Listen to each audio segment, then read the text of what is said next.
Canada,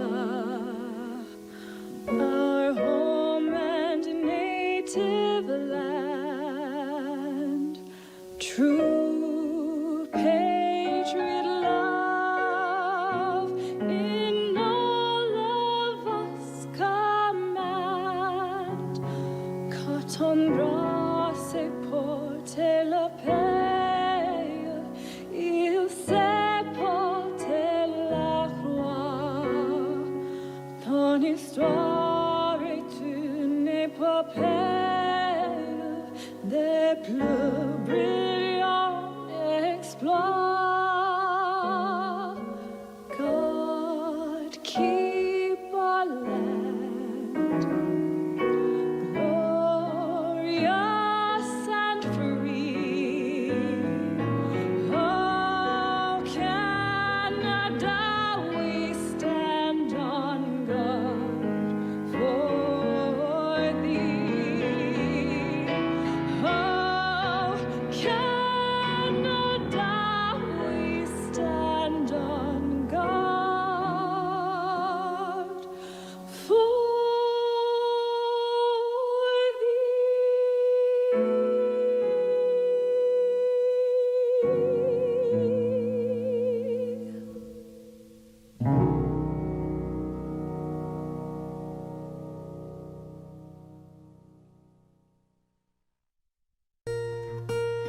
Long ago was born a people, a new nation rose up strong. Years of trials and tribulations place us here where we belong. With the past as motivation, all our dreams can be fulfilled. If we're true to our traditions, what a future we will build. We are proud to be Métis, watch our nation rise again.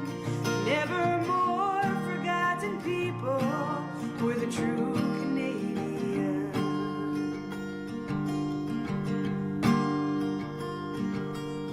Long ago was born a people, a new nation rose up strong. Years of trials and tribulations placed us here where we belong. With the past as motivation, all our dreams can be fulfilled. If we're true to our traditions, what a future we will build. We are proud to be Métis, watch our nation rise again. Never more forgotten people, we're the true Canadian. We are proud to be Métis, watch our nation rise again. Never more forgotten people, we're the true Canadian.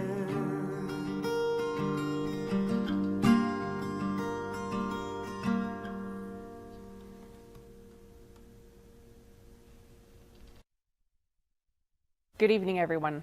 My name is Chelsea Wellness. I'm a professor of organizational behavior and the university's chief governance officer. Welcome to Spring 2021 graduation celebration. I would like to acknowledge that although we are celebrating virtually this year, I'm speaking to you from the University of Saskatchewan's main campus, which is situated in the traditional territory of Treaty 6 and the homeland of the Métis. We pay our respects to the First Nations and Métis ancestors of this place and reaffirm our relationship with one another. I want to extend a warm thank you to our performers who began our celebration, to the drum group Buffalo Boys Productions for performing today's honor song, to Kate Nashalobe, accompanied by Matthew Praxis on piano for O Canada, and Amanda Goller, accompanied by Kiefer Paul on guitar for the Métis anthem. We are so fortunate to have you all take part in our ceremony today. Thank you. In our celebration today, you'll hear from our Elder and Knowledge Keeper, Roland Duquette, and our President and Vice Chancellor of the University, Peter Stoichev, who will each give their address to the graduands. Next, you will hear from our Chancellor, Grit McCreath, and she will explain about convocation and what we would normally expect to see when we are in person for our ceremonies. Following the Chancellor, we will present to you one of this year's esteemed honorary degree recipients, who will offer their message to the graduating class of 2021. The Dean's Message and Student Awards will be presented after the honorary degree and will be followed by a special message from your Alumni Association, of which you officially become a lifelong member now that you are graduating. We will close the ceremony with a song from the university's very talented music department. And now I will welcome Elder Roland Duquette, followed by President Peter Stoichev and Chancellor Grit McCreath. Samin, eu chase paik pegaski, omagawi pegotaik tagagi skramatuik. Egne nistananek te wichi ta putinigan, kawichi suik, kamiop machuik. Ekumina kaigawane tamiki go kaki pik skramagawik. Good day, everyone. Again, I welcome you all, to the Treaty 6 territory, the homeland of the Métis, and also the graduates that are, their special day today. That we welcome you into our setting as what we are as people that connect with the Mother Earth. And then when we start that, we can apply our skills to be grounded for what we learn through time and in the future. So that brings you back to your careers that you're going to be going to, taking hold of your lives, later on your families, your community, and maybe your government, and maybe your country as well, to serve however you believe yourself, to have that skill of communicating, first of all, applying your skills to maintain that harmony that we talk about in our country, in our lives as well, that it comes from a home, from your home, what you did, what you are, that dictated you to be that person that has that special skill that you've earned for yourself through dedication, through sacrifice, your families, sacrificing your loved ones, your community as well. Maybe we don't know, but you are the driving force for your own family, for your own community, and for your country as well. When you contribute to the economy, and I thank you all for listening. Hello, I'm Peter Stoichev. It's my great privilege to be the president of the University of Saskatchewan and to be speaking to you today from this historic Convocation Hall. I'd like to congratulate you on your remarkable accomplishment in completing your degrees, diplomas, and certificates. While our convocation format has changed, it does not in any way diminish your tremendous achievement. I regret I cannot be with you in person to shake your hand and congratulate you as you walk across the stage to the applause of your families and friends and supporters. Please take a moment to thank them for everything they have done to get you to this point. None of us achieves anything this big without the help of others. You're graduating at a time when everything has changed and will not be quite the same again. The pandemic has taught the world much about empathy and understanding, and about the importance of science-based decision-making. It has exposed many inequities in our world and the vulnerability of marginalized peoples. It has highlighted the need for governments, public health experts, and citizens to work together.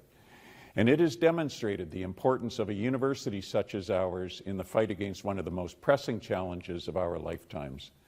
No other year in our university's history has asked so much of us individually and collectively.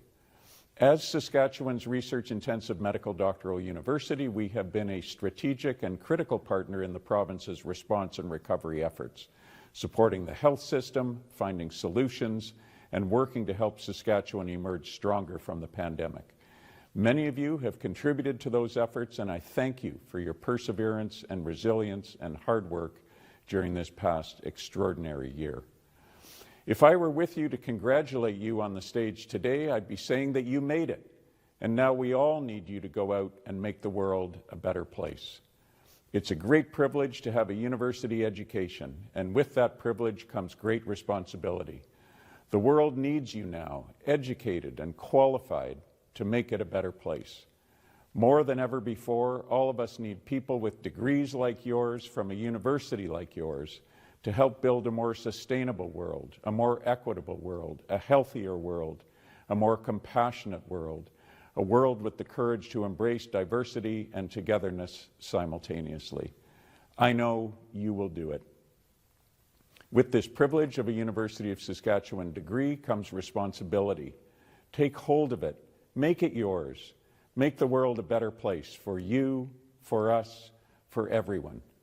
Take the journey, take the risks, make a difference to a world that needs you now. None of you know exactly where you are headed next, and that's okay. This spring convocation includes honorary degrees being conferred to writer, activist, and elder Maria Campbell, author and naturalist Trevor Harriott, groundbreaking plant breeder Brian Harvey, diabetes researcher and innovator That No, and influential legal scholar and advisor Ed Ratushny. None of them knew what they would contribute and accomplish. They took the journey, not knowing its outcome, and broke down barriers for all of us who followed. You can do the same. Each of you graduating today has got it in you.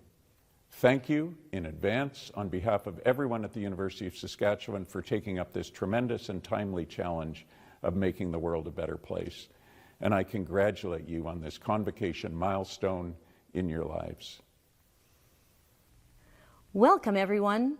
It is my honor and pleasure to celebrate this important milestone with you, which, with a USask degree, will be the first of many milestones in your life. I am Grit McCreath, Chancellor of the University of Saskatchewan, and a proud graduate, just as you are now too. While many of us have not been on campus for quite some time, most will recognize the space I am in today. Behind me is Convocation Hall. This place has immense history for USask, and as the name implies, in the early days of the university, this is where USask celebrated its convocation ceremonies. Though the number of students graduating outgrew Convocation Hall, this room remains the cornerstone of graduations in our university's history. Merlis Belcher Place joins that history as the new venue for convocation ceremonies, and we all look forward to having in-person celebrations once again, marking with great fanfare the transition from USask student to USask graduate. As USask graduates, you now join more than 160,000 alumni worldwide, building the communities they call home and building our university's reputation through their outstanding influence and global reach. My role as Chancellor is to confer your degrees, diplomas, and certificates officially on behalf of the university, something I have only had the pleasure of doing once face-to-face since stepping into this role in 2019. Convocation not only gives us the time to celebrate your accomplishments, but it also is a time when we acknowledge our honorary degree recipients and our most distinguished teachers and researchers. It is indeed a significant time for the university community. When I started in my official duties, one of the things I looked forward to the most was the opportunity to meet all of you and shake your hands at convocation. Circumstance has made that impossible. However, I am grateful that I am still able to take part via video. Before I turn you over to the honorary degree presentation and the rest of our program, I would like to leave you with some thoughts. Your time at USask has prepared you for a lifetime of success, backed by a rich and rigorous education that will add value throughout your professional and personal lives. Today is a culmination of everything you have learned and achieved while at the University of Saskatchewan. And you are just getting started. I cannot wait to hear about the things you accomplish as a USask graduate. Finally, you will note that over the course of the past few minutes, I have not recited any of the following words: COVID-19, unprecedented, grim milestone, or pandemic. Earlier this week, I was on a Zoom call with a number of graduating students who made me promise that I would not use any of those words in my address today. They told me that we have heard these words far too often this past 15 months. Here is hoping they are words we will not be saying with much regularity in the year ahead. I will simply say that in the last year, your campus activities, friendships, studies, and all the social aspects of university life have been compromised. Fate had a different plan for you, and I recognize that it took courage, tenacity, resilience, and fortitude to succeed in your academic pursuits. And for this, I commend you. As Dr. Seuss would say, yay, you. Congratulations to all of you. We are so proud of what you have accomplished. And this is just the beginning. Today is your day. And remember, anything is possible. Thank you, Elder Duquette, President Stoichev, and Chancellor McCreath. Next, we will turn to our honorary degree presentation, followed by our awards.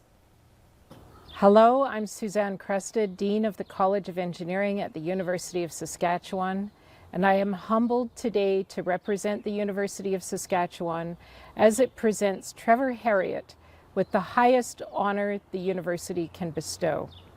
Mr. Harriott is an award-winning writer, social justice activist, and an influential naturalist from Regina, Saskatchewan. He is passionate about protecting Canadian grasslands and prairie habitats for future generations, something I have come to appreciate much more since I moved to Saskatchewan 3 years ago. Mr. Harriott earned a bachelor's degree with honors in English from the University of Saskatchewan in 1979. He was celebrated in 2018 as a distinguished alumnus of St. Thomas More College at the University of Saskatchewan. As an accomplished author, he has received multiple awards, including the prestigious Cheryl and Henry Kloppenberg Award for Literary Excellence in 2017. Mr. Harriott is one of our province's most distinctive literary voices. He has written 6 books, and his essays and articles have appeared in several anthologies and publications such as the Globe and Mail and Canadian Geographic magazine. As a writer of European heritage, Mr. Harriott recognizes the importance of honoring Indigenous voices and cultures, as they have often been muted by the forces of colonialism and racism. He advocates for these voices to take a central place in all conversations about land use and protection. Mr. Harriott is a champion of the movement to protect the remaining native prairie habitats in Western Canada. This land is home to numerous at-risk species, and he supports the ranching way of life that is part of our provincial identity. Trevor Harriott is known as one of the strongest voices for conservation in Western Canada. Today, we are privileged to hear from Mr. Harriott and to pay tribute to him. Please join me in congratulating Mr. Trevor Harriott, the University of Saskatchewan's newest recipient of the Honorary Doctorate of Letters. Chancellor McCreath, President Stoichev, Elder Duquette, Dean Cresta, members of the graduating class, faculty members, parents, family, and friends. I'm very grateful to be standing here speaking to you today. It was such astonishing good news to receive the notice in the mail telling me that I would be conferred with this honorary doctorate. This university was and has always been a blessing in my life. I think maybe I didn't know it at first when I was young, but I've come to know that in recent years. For one thing, it was because it was the place that taught me that I can change. I can change my mind, change my way of thinking about and responding to the world around me. I had a dream the other night that I think was about change. I want to tell you a little bit about. I was in my backyard doing something on our concrete pad by the garage. And I looked up and noticed that there was a strange man striding right through our yard as though it was a public easement or pathway. And next to him was this very large dog. And I stood, and he didn't even acknowledge me, just kept walking.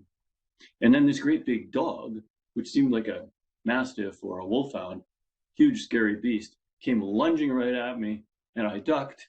And as sometimes happens in the weirdness of dreams, magically it just flew right over me. And that was it for that first part. But then when I received the invitation to speak to you, it seemed like a bit of a scary thing, I guess, because I was wondering, well, how do I, and I was fretting a lot with my daughter, how am I going to inspire young people in a moment like this, where we are in the world right now?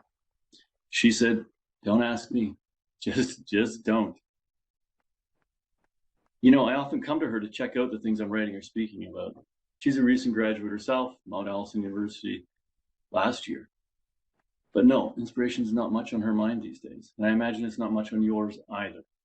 In this second year of extraordinary time, it would be utterly preposterous and just wrong for an old man to presume that I might in any way inspire a generation that is inheriting a world that my generation more or less squandered. No, you already have a spirit. Your generation has its own particular spirit, one that is very different from mine, and for all kinds of reasons which you know much more about than anyone my age. But I do want to say a bit about the world you're stepping out into from this day forward. There are many ways to name and describe it, all of which are probably on your minds. Apocalyptic is one of those words, to be sure. It may be the right one, but it means much more, I think, than the end of something. In its original meaning, apocalypse is a time of pulling back the veil, when the underbelly of reality is revealed to us. In apocalypse, we find ourselves in a different world, where what we used to call normal doesn't apply anymore. COVID-19 has that in spades, of course, showing us things that we have tried to ignore, cover up, forget about. In particular, that our notions of private individual thriving and well-being are delusional, and we are intimately connected to each other's safety and welfare, and to what is happening in the more than human world we like to call nature. This pandemic will end when we come to terms with that globally, or it will not end at all. And just in case a global pandemic doesn't make it clear enough that none of us are safe until all of us are safe, we have the ongoing crises of climate change and biodiversity collapse to drive the point home. These existential threats may be slower and less present in our daily lives, but they too are revealing to us deep truths that former generations have been hiding from and suppressing. What else is being unveiled in the apocalypse of the moment? Well, how about patriarchy, misogyny, racism, colonialism, and the role that capitalism and other Western ideologies have played in all the above? Now, this unveiling will define much more in your lives than it has in mine. But what I want to say to you is that apocalypse is about change. We see the world in new ways, and we change our minds about it and our way forward. And it happens for us on a personal level too. Necessary changes that can feel like our own private apocalypse. I came to the U of S at the age of 17 in 1976, scared and uncertain of what I was doing. Taking the bus down Clarence Avenue every morning to campus, salami sandwiches in my bag. I was a bit of a loner, spoke to no one in class really, ate my sandwiches alone. I thought I wanted to be an artist. I've always drawn things, painted a bit from early childhood, so that seemed like the right thing to do. But my first year at the U of S changed that.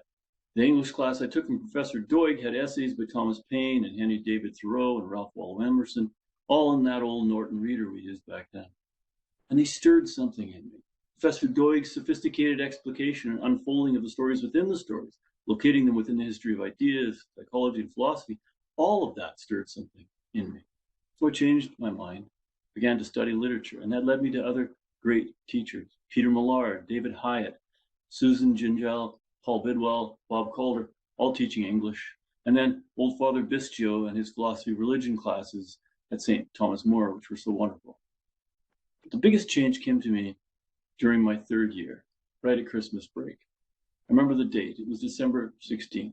After an intense month of writing exams and long papers, I suddenly had nothing to do. I'd always been, like I said, a bit antisocial. I was very critical of people, quick to judge them. Anyway, nothing else really in my life, nothing to occupy my mind on Christmas break. Now the studies were over. I found myself staring into an abyss of meaninglessness, a vacuum quickly filled with panic. I had no idea at the time what was happening. In those days, very few people spoke about mental health. I was convinced I was going mad and that no one else had ever experienced the fear and sadness that I plunged into.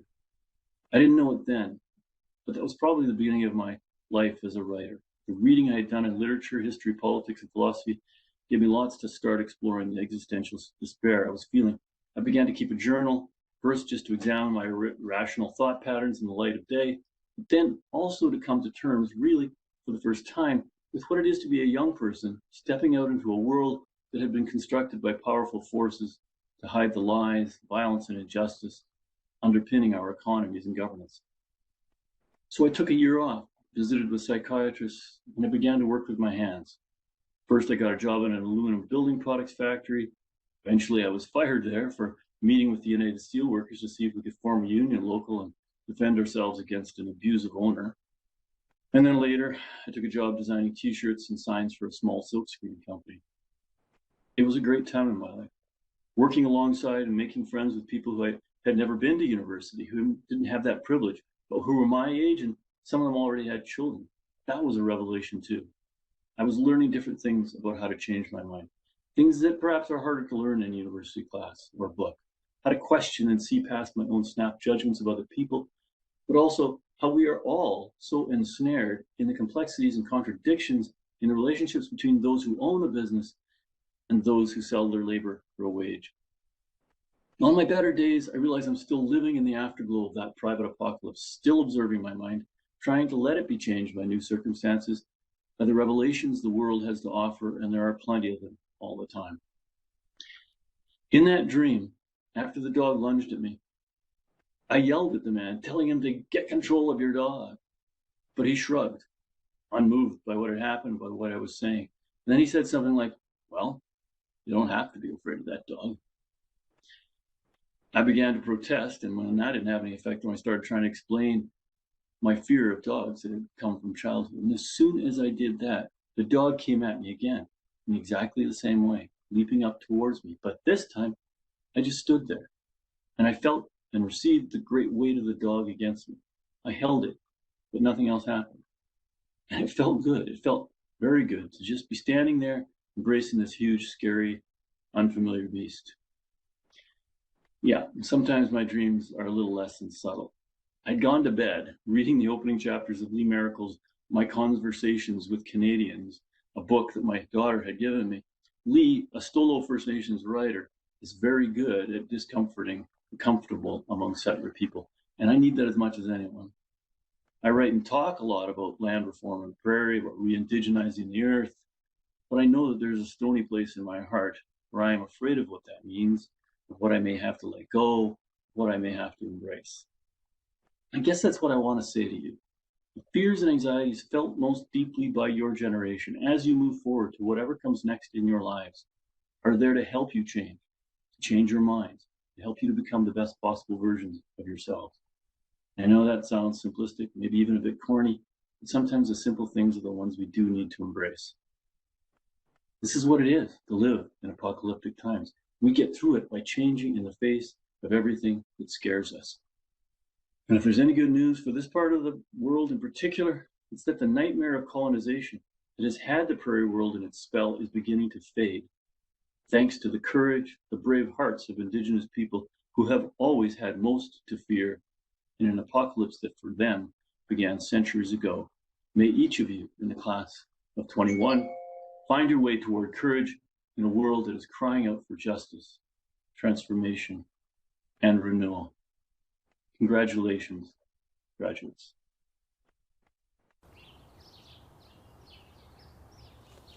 And a virtual high five. Warm greetings to the engineering class of spring 2021, your family, your friends, and your loved ones. Last spring, all of our lives changed abruptly, making your final year of university an unexpected adventure, building those highly touted assets of agility and resilience more rigorously, if somewhat less elegantly, than any assignment we could have designed as your instructors. The physicality of our on-campus life, moving from class to class, from coffee shops to dorms, sporting events, libraries, and apartments, at the same time as your professors trudged from engineering to Thorvaldsen, to meetings in industry and conferences around the world, sharing ideas and exploring the edges of what is known. All of this now assumes the dreamlike quality of a distant memory. We now flip from box to box, virtual lectures, stretch breaks, and loungewear for all, hardly recognizing the obstacles that were nearly insurmountable just a year ago. This virtual world has strengthened our connection to each other and to the University of Saskatchewan. I know this is something you will carry with you wherever you go, and I hope that our campus has become like a second home to you. I want you all to know that you will always be welcome when you come back. The friendships that spread rapidly through all of your lives while you were here with us are friendships that can last a lifetime. Stay connected. Those friends will understand parts of who you are that never change with the passing years. I want to give a nod today to our engineering colleagues who successfully and almost unbelievably piloted and scaled up the critical vaccines which will help us to emerge from this pandemic. The scale of this effort is not unlike putting a man on the moon from the perspective of a chemical engineer with some background in the pharmaceutical industry. Moving from test tubes to millions of doses every week, developing drugs in parallel with building the manufacturing processes, and doing this with the relatively new mRNA technology is a feat that we can all be very, very proud of. Engineers work behind the scenes to make miracles like this happen in many places and in many ways. You are now part of this great profession and this grand opportunity. The degrees you have worked so hard to earn will give you the strongest possible foundation for your future lives. Just as my grandparents lived through two great wars, the Spanish flu and the Depression, you will rebound from COVID and go on to do great things. You will find your paths as engineers and have remarkable adventures building the future and solving tough problems. You will fulfill the many dreams you have today in ways that may surprise you. Convocation is one of my favorite times of the year, and while we cannot reach out and shake your hands as you cross the stage this year, while we are not meeting your parents and families today, our hearts are still bursting with pride and delight in your accomplishments. I know that your families are also bursting with pride that you have overcome this unexpected last hurdle and completed your degrees successfully. My warm congratulations to each and every one of you. Ladies and gentlemen, it is my great pleasure to introduce Remington Rohel, a dual degree recipient in engineering physics and computer science. Mr. Rohel is recognized today with the APEGS Gold Medal for top academic average, calculated using all courses required for a Bachelor of Engineering. He is also the winner of the Governor General's Silver Medal based on his average calculated across all courses. He grew up in a farm near Anaheim, Saskatchewan, and showed an early aptitude for math and physics, which led him into the engineering physics program. In university, he discovered computer science and decided to pursue a degree in it as well.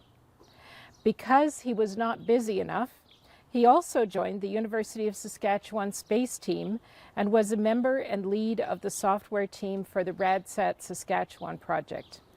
In the summer of 2020, he worked as a research assistant in the Institute of Space and Atmospheric Sciences Studies in the physics department, studying ozone profiles in the atmosphere. Remington now works for the Superdarn Group in ISAS, assisting in the operations and development of radars used to study the ionosphere. Our warm congratulations to Remington on this outstanding achievement. We will be watching your next chapters with great interest. Hello one and all, bonjour à tous. And in the languages of the lands where the University of Saskatchewan is located, Tansi, Haukoda, Itlanate, Haukola, Tanchi, Haukona, Anin. Please let me introduce myself to each of you. I am Dr. Irene, Provost and Vice President Academic here at the University of Saskatchewan. It gives me great pleasure to present our 2021 Governor-General's Academic Medals on behalf of the Chief Justice of Canada, Richard Wagner. For more than 140 years, the Governor-General's Academic Medals have recognised the outstanding scholastic achievements of students in Canada. Bronze medals are awarded at the secondary school level, silver at the undergraduate level, and gold at the graduate level. The Governor-General's Medals have since become one of the most prestigious awards that a student at a Canadian educational institution may receive. The Governor-General of Canada provides the university with 2 silver medals annually to recognise our exceptional undergraduate students who achieve the highest academic standing upon graduation from a bachelor's program. It gives me great pleasure to introduce our silver medallion recipients to you, Claire Duval and Remington Rowell. Claire is graduating with a Bachelor of Science Honours degree, high honours, with a major in physiology and pharmacology. This fall, Claire will continue her studies at the University of Saskatchewan in the College of Medicine, where she will pursue her goal of becoming a physician. Remington is graduating from the University of Saskatchewan with a Bachelor of Science in Engineering Physics and a dual degree in Computer Science. Remington now works for the Superdan Group in ISAS, assisting in the operations and development of radars used to study the ionosphere. It is my pleasure to introduce to you Claire and Remington once again. This recognition is a real testament to the hard work both of you put into your degrees. Well done, and congratulations on impressive achievements. Greetings. My name is Baljit Singh. I am the Vice President Research and Professor of Veterinary Anatomy at the University of Saskatchewan. Today, I am delighted and honored to confer our university's one of highest honors upon a member of our academy. The University of Saskatchewan confers 2 distinguished researcher awards every year upon its most prominent and recognized scholars. The Distinguished Researcher Award of our university is conferred upon a scholar who has made significant and sustained achievements and has contributed outstanding artistic, scholarly, and research works within their disciplines and are recognized globally for doing so while they are working at the University of Saskatchewan. Today, I am delighted, I'm chuffed to be announcing that Dr. Safa Kasab is one of the recipients of this year's Distinguished Researcher Award. Dr. Kasab is a distinguished professor and a Saskatchewan Centennial Enhancement Chairholder in our College of Engineering at our university. He has also held a Tier 1 Canada Research Chair in electronic and optoelectronic materials and devices at our university. Dr. Kasab came to University of Saskatchewan in 1986. Since then, he has built an exceptional career as an academic, a professional engineer, and a leading innovator. Dr. Kasab is globally recognized for his work on electronic and optoelectronic materials and associated devices, and for his leading scholarship in the area of photonics. This particular nomination for this award was put together by many of his peers. They have commented on his exceptional brilliance. They cite his development of a technology on amorphous selenium detector, Now, let me mention the global impact of this particular technology that Dr. Kasab developed. This technology is used in more than 80% of the mammography equipments worldwide. This particular technology has resulted in early and better detection of the breast cancer in women, leading to reduction in the X-ray radiation exposure to the patients and reduction in the deaths which are associated with breast cancer in women. This is an example, a shining example of type of the discoveries that are made at University of Saskatchewan and the discoveries that the world needs. And in that process, scholars like Dr. Kasab make the University of Saskatchewan the university that the world needs. Dr. Kasab has also made many other discoveries. I will mention one more, which is the characterization of the semiconductor materials. And that particular discovery was selected as a milestone paper by the International Society of Optical Engineering, and it was included in their milestone publication. Dr. Kasab has brought millions of dollars in research funding and has published more than 370 scholarly publications. Dr. Kasab has been recognized with many honors and awards. Among them, he has been selected as a fellow by 14 societies worldwide. Dr. Kasab in 1996 was also conferred a DSc degree by the University of London in the UK for his work in the area of material sciences within electrical engineering. Dr. Kasab has also received 2 Lifetime Achievement Awards from the Institute of Electrical and Electronic Engineers. One of those is the Owinsky Lectureship Award, and the other one is the Ham Medal. The Ham Medal is also given to a Canadian engineer who is an outstanding educator, and it's also given by the Institute of Electrical and Electronic Engineers. Dr. Kasab, your scholarship is exemplary. You have inspired your colleagues, you have inspired your trainees, and you have made University of Saskatchewan the university that the world needs. On behalf of the community of artists, scholars, and researchers at the University of Saskatchewan, please accept my warmest congratulations and best wishes on having such a stellar career at University of Saskatchewan. Thank you so very much for all you do, and congratulations.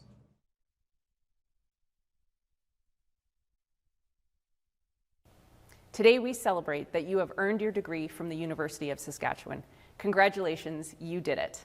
With your degree, you join an ever-growing alumni family of more than 158,000 USask graduates around the world. We congratulate you on all your success and all your achievements that are sure to come. And now the following video from the University of Saskatchewan Alumni Association shows where a USask degree can take you. Welcome to the USask alumni family. You have persevered through some of the most challenging times that our world has ever faced. And you have come out on top. You have come out on top. You have weathered the storm and won.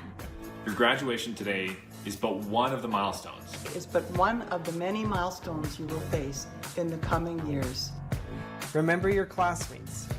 Remember your professors. Remember your professors. Remember all the victories and challenges you faced.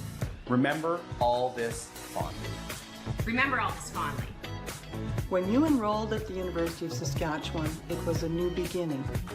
Your next steps beyond campus are a new beginning for you as well. As you will continue to grow professionally and personally. Make sure you take time to celebrate your victories with your family and friends. And just know that the USask Alumni Association is very happy to call you one of their own. From all of the 162,000 people around the world who call themselves USask alumni. Congratulations. Be what the world needs.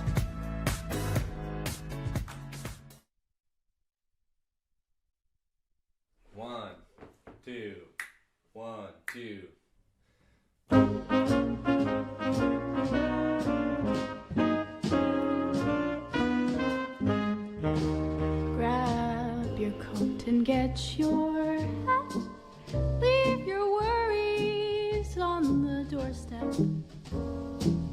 Just direct your feet to the sunny side of the street. Can't you hear the pitter-pat? And that happy tune is your step. Life can be so sweet on the sunny side of the street. I used to walk in the shade with those blues on parade. No longer afraid, because this rover crossed over. If I never had a cent, I'd be rich as Rockefeller. Gold dust at my feet on the sunny side of the street.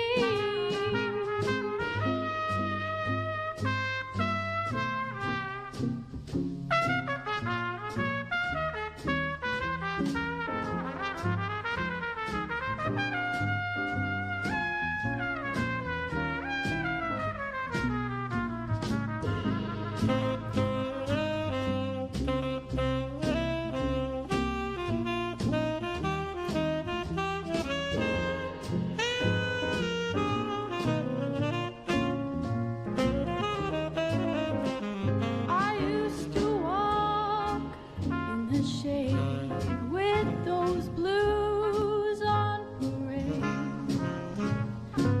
But I'm not afraid. The rover, he got over. If I never had a cent, I'd be rich as Rockefeller. Gold dust at my feet on the sunny side